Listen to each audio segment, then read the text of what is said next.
Authorities have identified a man and a woman who were on board the small plane that was found crashed in a wooded area of West Harris County yesterday. 23-year-old Solomon Babalola and 20-year-old Apasin Aluwafan Malayo were both on board that small Cessna plane. Troopers believe both had died on impact after it disappeared from radar Wednesday night.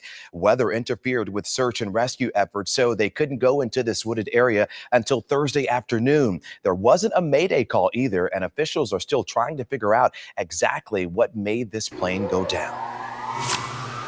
How's it going, everybody? Welcome back to Mojo Group. Mike here. If you're new to the channel, my name is Mike. I am a private pilot and I cover all things aviation. In today's video, we're going to break down an accident that happened last month.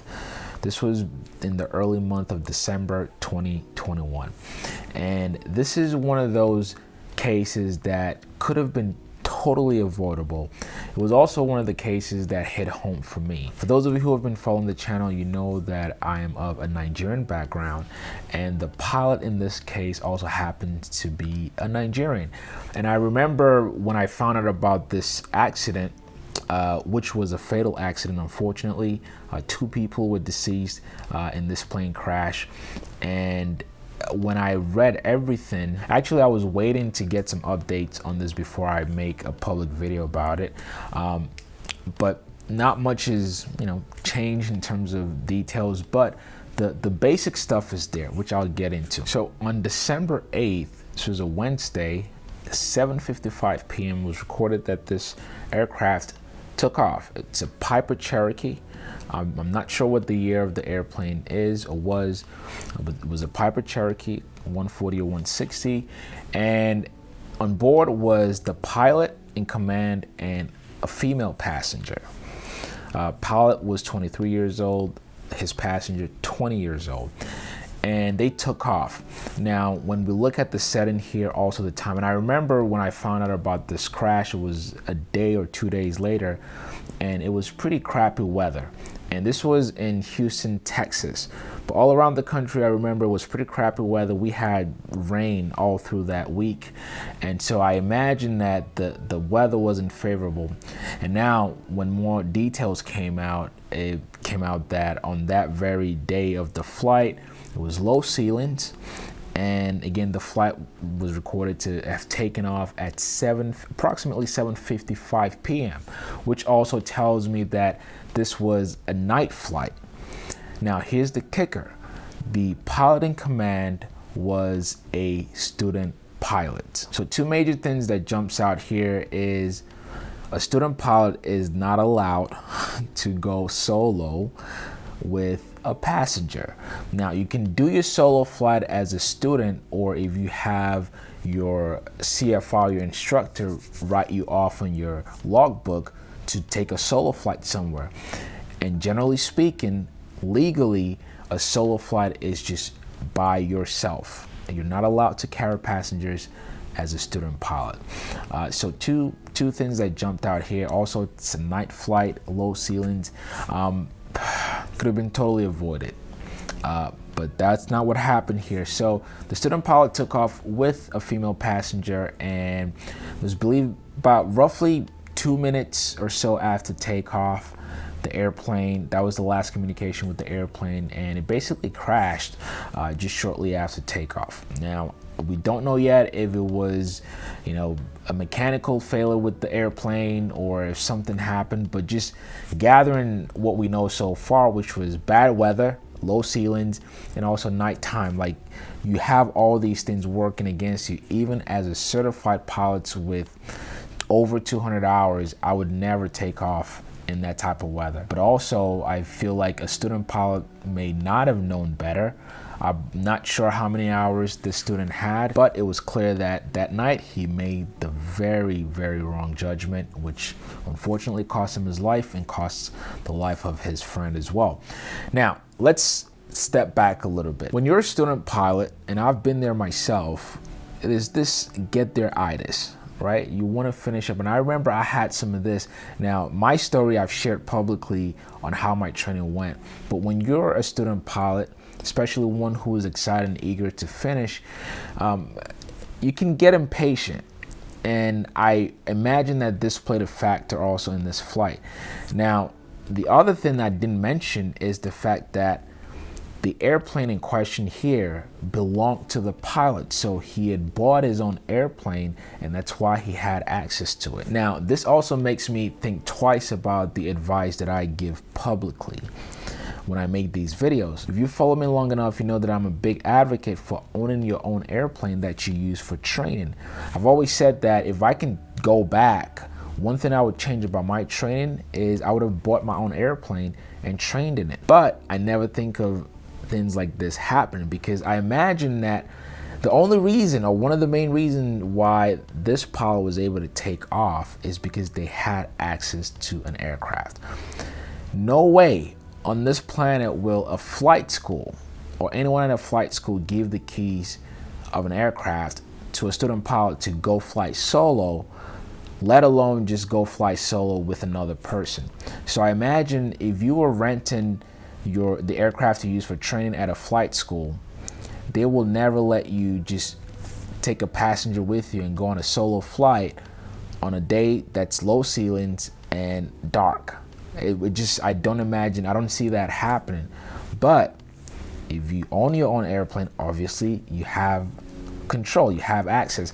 So I think this is one of the downside of that advice that I always give to everyone is, look, I still think it's better if you can afford to buy an airplane and then get your license and certification in that airplane. In the long run, that's better. But also, it means having control, having some type of just holding yourself accountable. You can't make bad decisions. And this case actually reminds me of another accident that happened years ago, which we covered on this channel. I'm not sure if that video is still live or if we took it down. This was a Cirrus pilot.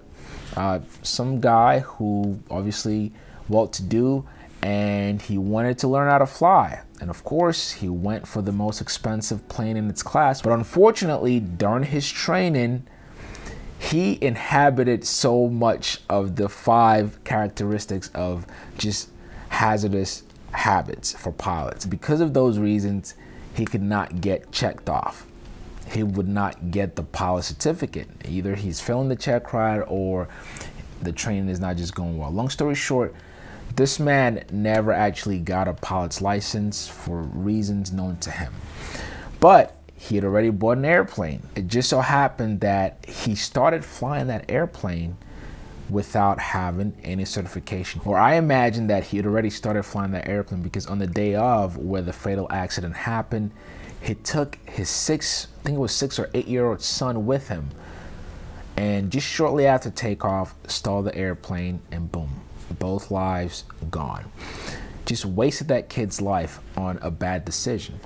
And so this story sort of reminds me of this case as well. It's that anti-authority type of behavior where, of course, if I can afford my own plane, no one can tell me what to do. But you also have to understand that around these things, the number one thing when it comes to flying is safety. And safety actually starts with you as the pilot, the go or no-go decision. And if you're stuck in a place where you're not able to get your license or just something, whatever the case may be, just because you have access to an aircraft doesn't mean that you go up flying. Unfortunately, there are several cases. As I'm talking right now, there are pilots out there, well, I wouldn't call them pilots. There are people out there who go and get on the left seat and pilot an airplane where they have no license. It was shocking to me when I first found out, but this is well known in the pilot community. There are people out there who are flying without a license. It's happening. So these 2 cases are not so unique because there are pilots out there who do whatever they want. Whether you're a student pilot or a certified pilot, the go or no-go decision is still the most important decision that you're going to make. And when I read of this young man making such a fatal decision, it just reiterates some of these things, and which is what I really want to point out in this video, is that safety still matters. Your decision as a pilot is still the most important thing in any part of your flight. That's why we do pre-flight and see if there's anything wrong with the airplane. But part of your pre-flight is also planning your flight and checking the weather. And not just checking the weather, but understanding the weather. As I am today, I still call and text some of my pilot friends or CFI if I'm going on a flight and I'm reading my weather forecast and there are certain things I don't understand or certain things that I would always want a second opinion on. Here's the thing, just because you understand how to read weather doesn't mean that you're actually experienced flying in that type of weather. Does that make sense? So it's always beneficial when you have a weather forecast and you properly plan your flight. But if you are not comfortable or if you've never flown in a specific type of weather before, my do you justice to ask for a second opinion. It's something that I practice and I'm not ashamed to say it. But rest in peace to these kids. It's really a sad story, but I hope that we can learn from this. And if you're watching this and you're either new to flying or you are a student pilot, please practice safety habits. Wait till you get your certification. I promise you, once you get that pilot license, then you can be free. You can be free of, someone always on top of you about what you're doing right or wrong. Understand that a pilot's license, a private pilot license, is actually the license to learn, because there's so much more you're going to learn once you start flying on your own. You're going to make mistakes and you're going to learn things based on what the weather is doing, based on what the wind is doing. You're going to learn a lot more about the machine that you're operating. But wait till you get there. Don't have this get there itis and then you put your life in danger, or God forbid you put somebody else's life in danger. Okay, so that's my spiel. Hope we learned something from this video. If you did, please give it a thumbs up. I'm curious what you all think. Leave the comments below. Also, I'm going to share the link for the news article in the description so you can check out and read the full story. Anyway, thank you all so much for watching, and I will catch you on the next video. Peace.